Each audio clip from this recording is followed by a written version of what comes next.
11월 23일 새벽 만나를 시작하겠습니다. 이 새벽에 주시는 만나는 욥기 30장 1절에서 15절에 있는 말씀입니다. 욥기 30장 1절에서 15절에 있는 말씀, 욥기 30장 1절에서 15절에 있는 말씀, 제가 봉독해 올리겠습니다. 그러나 이제는 나보다 젊은 자들이 나를 비웃는구나. 그들의 아비들은 내가 보기에 내 양떼를 지키는 개 중에도 둘만하지 못한 자들이니라. 그들의 기력이 세잔하였으니 그들의 손의 힘이 내게 무슨 소용이 있으랴. 그들은 곧 궁핍과 기근으로 인하여 파리하여 캄캄하고 메마른 땅에서 마른 흙을 씹으며 떨기나무 가운데 짠 나무를 꺾으며 대쌀알이 뿌리로 먹을거리를 삼느니라. 무리가 그들에게 소리를 지름으로 도둑같이 사람들 가운데서 쫓겨나서 침침한 골짜기와 흙덩이와 바위굴에서 살며 떨기나무 가운데서 부르짖으며 가시나무 아래에 모여 있느니라. 그들은 본래 미련한 자의 자식이요 이름 없는 자들의 자식으로서 고토에서 쫓겨난 자들이니라. 이제는 그들이 나를 노래로 조롱하며 내가 그들의 놀림거리가 되었으며 그들이 나를 미워하여 멀리하고 서슴지 않고 내 얼굴에 침을 뱉는도다. 이는 하나님이 내 할시를 늘어지게 하시고 나를 공고하게 하심으로 무리가 내 앞에서 굴레를 벗었음이니라. 그들이 내 오른쪽에서 일어나 내 발에 덫을 놓으며 나를 대적하여 길을 에워싸며 그들이 내 길을 헐고 내 재앙을 재촉하는데 도울 자가 없구나. 그들은 성을 파괴하고 그 파괴한 가운데 몰려드는 것 같이 내게로 달려드니 순식간에 공포가 나를 에워싸고 그들이 내 품위를 바람같이 날려버리니 나의 구원은 구름같이 지나가 버렸구나. 아멘. 오늘 만나는 고난당하는 욥을 바라보는 세상 사람들의 모습을 볼 수 있습니다. 욥이 고난당하니까요, 세상 사람들이 자기가 보는 것을 어떻게 볼까 느끼고 있다는 거죠. 그렇다면 세상에 우리가 고난당할 때 어떻게 볼까요? 세상은요, 고난당하는 그리스도인들, 고난당하는 욥을 뭐라고 하냐면 하층민보다 못하게 여기고 있다라는 것입니다. 자기들도 우리와 별반 다를 것이 없음에도 불구하고 우리를 자기보다 못한 사람으로 여기고 있다는 것입니다. 존경이 아니라 혐오의 대상으로 여기고 있다는 것입니다. 그리스도인들이요, 세상에서 고난을 당하면 이렇게 혐오스러운 존재로서 취급을 받는다는 겁니다. 두 번째요, 세상은요, 고난당하는 욥을, 고난당하는 그리스도인을 어떻게 봅니까? 자신들도요, 어떻게 보면 양떼를 지는 개들보다도 못한 존재인데 우리를 개들보다도 못한 존재로 여기고 있다는 거죠. 그래서 조롱합니다. 멸시합니다. 그리고 뭡니까? 소외를 경험하게 되어집니다. 예수님도 그러셨습니다. 예수님이 이 땅에 복음을 증거하고 회개하라 천국에 가까이 왔다 할 때, 참 복음을 증거할 때 세상은요, 예수님을 향해서 돌을 던졌습니다. 조롱했습니다. 멸시했습니다. 그를 철저하게 세상 속에서 소외시켰습니다. 그게 예수님의 삶이었고 우리들의 삶이라는 사실들을 기억해야 합니다. 또한 고난당하는 욥을 보면서 세상은 어떻게 반응하고 있습니까? 침을 뱉는다라고 얘기하고 있습니다. 조롱한다고 얘기하고 있습니다. 또한 서슴지 않고 뭐합니까? 우리들에게 또한 저주스러운 이야기도 하고 있다는 것입니다. 모욕감을 주고 있습니다. 적대적인 행동들을 우리에게 하고 있다는 사실들을 우리에게 보고 있습니다. 고난당하는 욥, 세상이 그렇게 볼 때 그가 느낀 게 뭡니까?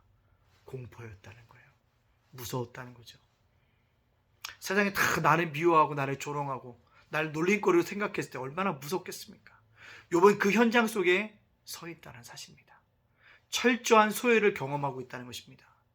내가 세상에 살고 있는데 세상에 없는 존재처럼 여기는 철저한 소외를 그가 경험하고 있더라는 것입니다.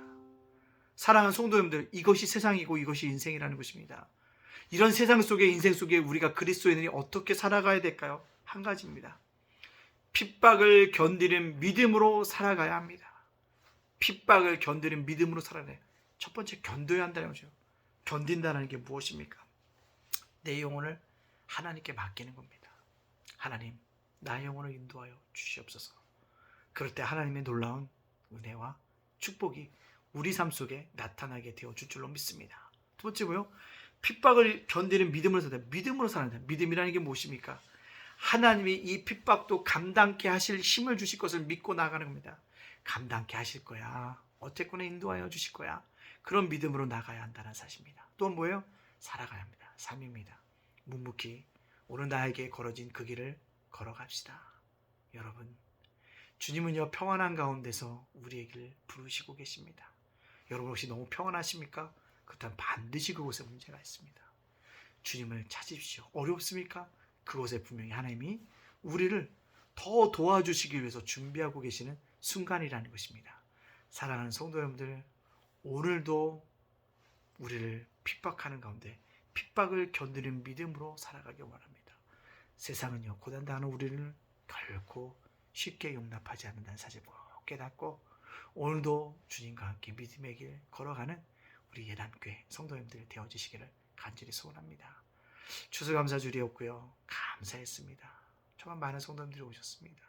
또요, 어제도 강의도 했습니다. 참 감사했습니다. 여러분, 우리 함께 나아서 주님의 전을 함께 세워나갈 수 있는 우리 예단교회 성도님들 다 되어주시기를 주님의 이름으로 축복합니다. 아멘. 기도하겠습니다. 사랑의 하나님, 감사합니다. 우리 예단교회 세워주시니 감사합니다. 오늘을 살게 하여 주시니 감사합니다. 주님, 오늘도 기쁨으로 살게 하여 주시옵시고 핍박을 견디는 믿음으로 살아갈 수 있도록 축복하여 주시옵소서. 우리가 고난을 당할 때 세상 사람들은 우리를 아버지 안에 하층민으로 여깁니다. 걔들보다 못한 존재로 여길 때도 있습니다. 아버지 또한 우리들을 아버지 침뱉을 수도 있습니다. 모욕감을 주며 적대적인 행동을 보일 때도 있고 혐오스럽고 조롱과 멸시로 우리가 대할 때도 있습니다. 그럴 때마다 핍박을 이기는 믿음으로 견디어 살아갈 수 있도록 인도하여 주시옵소서. 우리 예단교회 하나님께 세워주셨사오니 책임져 주시고 나타나게 하여 주시고 더 크게 부흥시켜 주시는 은혜가 있게 하여 주시옵소서. 예단교회 보는 사람들마다 주님 전으로 달려 나올 수 있도록 인도하여 주시옵소서. 주여, 무엇보다 우리 예담제와 복센터 위에 함께 해주시고 수급자 요한보사에게 함께 해주시고 예담자원도성 사역 위에 함께 해주시고 자원봉사자를 보내주시는 은혜가 있게 하여 주시옵소서. 주님, 우리 성도들 끝까지 지켜주시고 주님이 끝까지 사랑하심을 깨닫고 돌아올 수 있는 귀한 믿음들을 허락하여 주시옵소서.